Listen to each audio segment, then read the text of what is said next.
अब कहते हैं आगे और भी भगवानों का विश्लेषण करते हुए, छत्रत्रय प्रचल चामर बीजमान,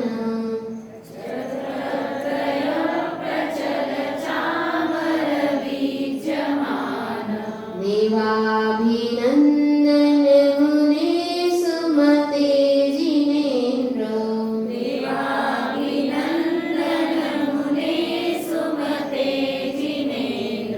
पद्म प्रभारुणमणि द्युति भासुरांग,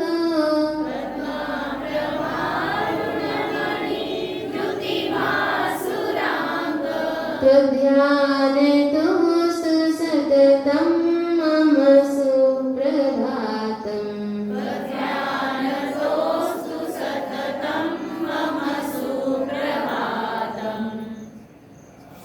छत्रत्रय प्रचल चामर बीजमान, तीन छत्र और डुलते हुए चंचल चमरों वाले देवा अभिनंदन मुने, हे देवादिदेव अभिनंदन जिनेन्द्र मुनेन्द्र,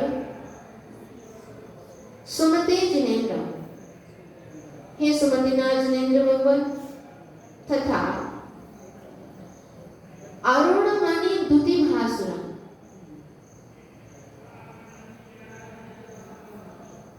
पद्मराग मणि की लाल कांति के समान चमकदार है शरीर जिनका, ऐसे पद्मप्रभा, हे पद्मप्रभ जिनेन्द्र, त्वध्यानतः आपके ध्यान से मम मेरा सततम हमेशा सुप्रभातम वस्तु प्रातःकालीन हो। सरल है। छत्रत्रय, त्रय से तीन लेंगे। कभी भी भगवान के ऊपर एक छत्र नहीं लगता है। कितने लगते हैं? तीन लगते हैं। आप लोग कितने लगा के रखे हो?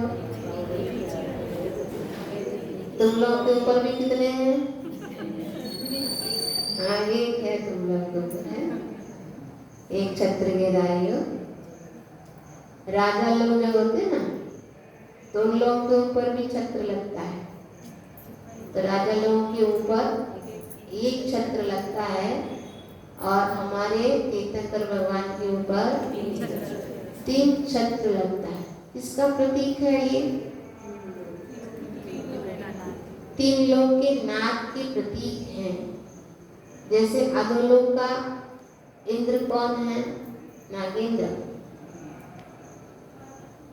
नागेंद्र, अभी जब अपन और भी स्तुतियां पढ़ते हैं तो वहां पर वो वर्णन करते हैं कि एक अधोलोक स्वरूप, अधोलोक के लिए नागेंद्र के द्वारा एक छत्र और मध्य लोक में से चक्रवर्ती के द्वारा, मनुष्येंद्र के द्वारा एक छत्र और अमरेंद्र सुरेंद्र कहलाने वाले वैमानिक देवों के जो इंद्र होते हैं उनके द्वारा एक छत्र।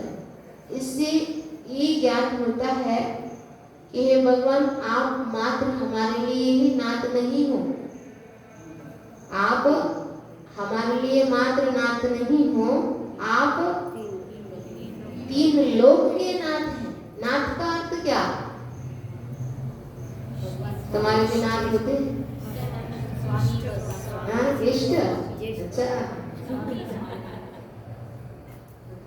आपके लिए तो इष्ट हो सकते हैं।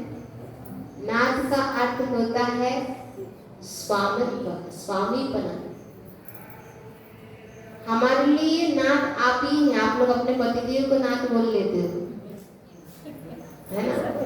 लेकिन हे नाथ करके अपन पुराण में पढ़ते हैं ना, जब भी पत्नी हमसे बात करती है तो कहती हे नाथ, मेरे ऐसे स्वप्न आए हैं, आप इसका फल बता दीजिए। क्योंकि तुम्हारे लिए स्वामी वही है, वे ही है। ऐसे ही तीन लोक के जितने भी जीव हैं उन सभी के लिए स्वामित्व कौन है? स्वामी कौन है? भगवान आप हैं। और ऐसा कोई जीव नहीं रहता जो उनके चरणों में कभी नतमस्तक ना होते। इसलिए ऐसे 3 लोग के प्रतीक स्वरूप वो 3 छत्रत्रय धारण करते हैं, चाहे वो अष्टमंगल हो, चाहे वो अष्टप्रातिहार्य हो, दोनों में ही आप छत्र पाओगे। क्या? 2 ही चीज ऐसे हैं जो अष्टप्रातिहार्य में भी आते हैं और अष्टमंगल में भी आते हैं। कौन से? छत्रत्रय और चवर, ये दोनों में ही आते हैं, मंगल में भी आते हैं और प्रातिहार्य में भी आते हैं। तो और हमारे पहचान चिन्ह स्वरूप भी कहा है कि अरिहंत परमेश्वरी को हम किसके माध्यम से पहचानें। तो एक पहचान चिन्ह के स्वरूप भी अष्टप्रातिहार्यों का उल्लेख किया है। आप अष्टप्रातिहार्यों के माध्यम से जान सकते हो ये अरिहंत परमेश्वरी है, उन्हीं के सामने अष्टप्रातिहार्य होते हैं और उनके गुणों में भी आते हैं, है ना। तैसे 3 छत्र के धारी हैं और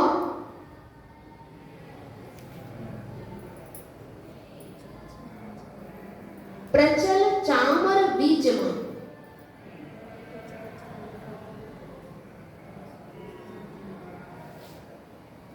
चलायमान, क्या? चलायमान 2 चामर, 2 चामर, कितने चामर? 3 चामर, बहुत बढ़िया, बहुत बढ़िया। छत्रत्रय 3 होते हैं, लेकिन चवर 3 नहीं होते हैं। 64 चवर डुलाए जाते हैं। आप लोग भले ही 2 ही लगा लेते हो, 2 लगा के रखते हैं ना आजू बाजू, तो भगवान के सामने 2 लगा दिया, बस हो गया, मात्र हम तितने ही सक्षम है। कई मंदिरों में देखने को मिलता है पूरे 64 चवर लाइन से लगाए हुए, बिल्कुल शोभायमान होता है, देखने में अच्छा लगता है। तो यहाँ पर जब डुप्लीकेट आपको देखने में कितना अच्छा लगता है, फिर तो वहां पर साक्षात जब कौन डोलते हैं? देवगण जब डुराए जाते हैं, डोलते हैं, तब कैसा लगता होगा। और वहां पर देवगण कभी दिखते नहीं है, ये भी विशेषता है। जो चवर डोल रहे हैं ना वे कभी नहीं दिखते, इंद्रगण नहीं दिखते, मात्र आपके लिए चवर डूबते हुए दिखेंगे। 64 चवर बस आजू बाजू में 64 चवर दिख सकते हैं, हिलते हुए डूबते हुए। अब ऐसे ही रख के रहेंगे तो क्या मतलब उसका, जब हिले तब तो शोभायमान लगता है। राजा लोग बैठते हैं ना, उनके में भी वो पंखा से लिए रहते हैं और चवर भी कई बार देखते हैं तो भी बिल्कुल राजा के ऊपर करते रहते हैं। तुम लोग भी पंखा ले लेते हो कभी कभी अपने हाथ में, कोई चवर हो जाता है। क्या चवर दुराना चाहिए कि नहीं? क्यों? अरे वहां डूबते हैं कि नहीं डूबते हैं, ये बताओ। समोशरण का वर्णन आता है कि नहीं आता? समोशरण का वर्णन आता है, 64 चवर डुराते हैं, लेकिन तुम लोग कहाँ डुराते हो? हाँ, मात्र हाथ कहीं कर दे तो भगवान के लिए, भगवान के सामने भी तुम्हारी वो झूठ बना कभी नहीं जाता, माया चली कहीं नहीं जाती। चवर रखे रहे वो। हाँ, चवर ले करके कर सकते हो, उसमें बाधा नहीं है, उसमें कौन सी बाधा है, कर सकते हो, उसमें कोई बाधा नहीं। तीनों काल में कर सकते हैं। तीनों कालों में नहीं, रात में कौन करता है? रात में ये क्रियाएं नहीं होती, और वहाँ तो दिन रात का भेद है ही नहीं है। समोशरण में दिन रात का भेद ही नहीं है, तो वहाँ तो चलता ही रहता है। अब तुम्हारे यहाँ दिन रात का भेद है तो उसका तो कम से कम थोड़ा विवेक रखो, नहीं तो तुम कहोगे समोशरण में पूजा होती थी 24 घंटे, तो मैं भी 24 घंटे पूजा कर, रात में भी मैं पूजा करूँ, है? ऐसे तो नहीं चलेगा। हर चीज समोशरण की तुलना नहीं होती। जहां पर करना है वहां पर करो। और ऐसे देखा जाए तो फिर तो 8 भूमि भी बनाओ, सब कुछ बनाओ, 12 सभाएं बनाओ, सबको सम्मोचन कर लेते आओ। तो इस तरह वहां पर डुलते हुए चंचल चवर वाले हमारे कौन हैं? वे देवाभिनंदन है, देवादिदेव है। देव ने मात्र नहीं कहा, देवों के भी जो देव हैं ऐसे देवादिदेव अभिनंदन नाथ मुनीन्द्र और सुमति नाम जनेन्द्र दोनों को ही ले लो। तथा अरुणमणि बुद्धिभाषा, अरुणमणि से पद्मराग मणि ग्रहण किया है। कभी आप लोगों ने देखा है क्या? पद्मराग मणि को देखा है? कोई सदरत्नी नहीं देखा होगा अभी तक। असली कहाँ देखा है?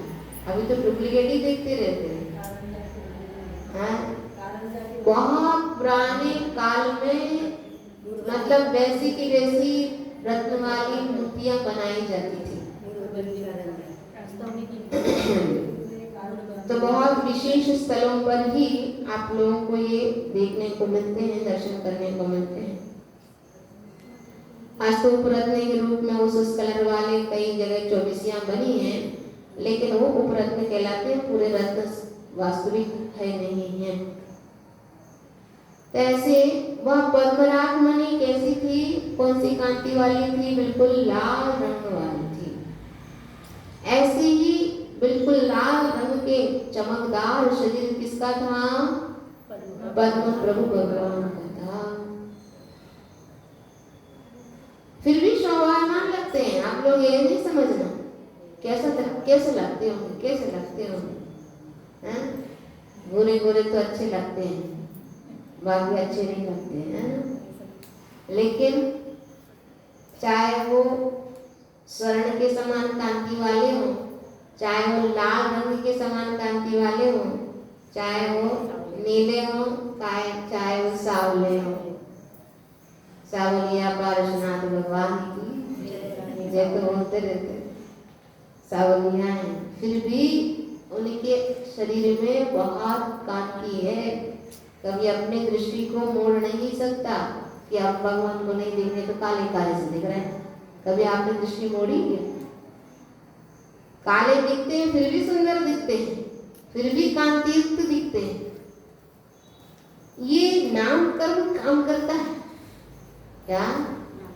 नाम कर्म काम करता है। कई लोग सावले होने के बाद भी चमकते हैं, और कई लोग इतने गोरे होने के बाद भी कांति नहीं रहती। अभी विदेशी लोगों को देखना, इतने गोरे रहते हैं, फिर भी उनके शरीर में कांति नहीं दिखती है। और तुम लोग देखो कितने चमक रहे हैं।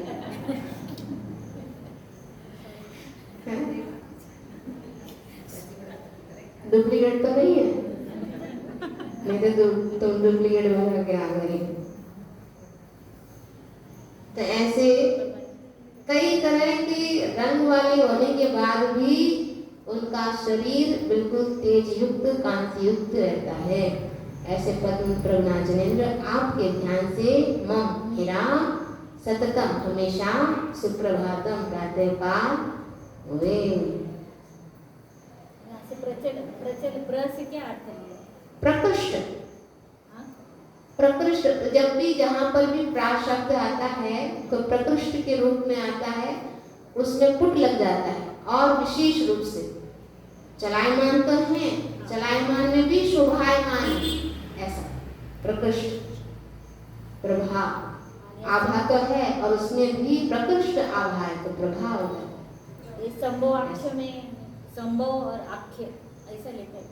हाँ, आख्य मतलब होता है संभव, मतलब आपका यथा नाम तथा गुण वाला, जैसा कहा गया है वैसे कि वैसे ही हुआ, ऐसा आख्य मतलब होता है जैसा कहा गया वैसे ही हुआ, ऐसा। इस प्रकार अपन ने आज पद अभिनंदनाथ भगवान और सुमतिनाथ भगवान और पद्म प्रभु भगवान के ध्यान से मेरा प्रातःकाल मंगलमय हो, इस प्रकार की भावना अपन ने समझा। बोले महावीर भगवान की जय।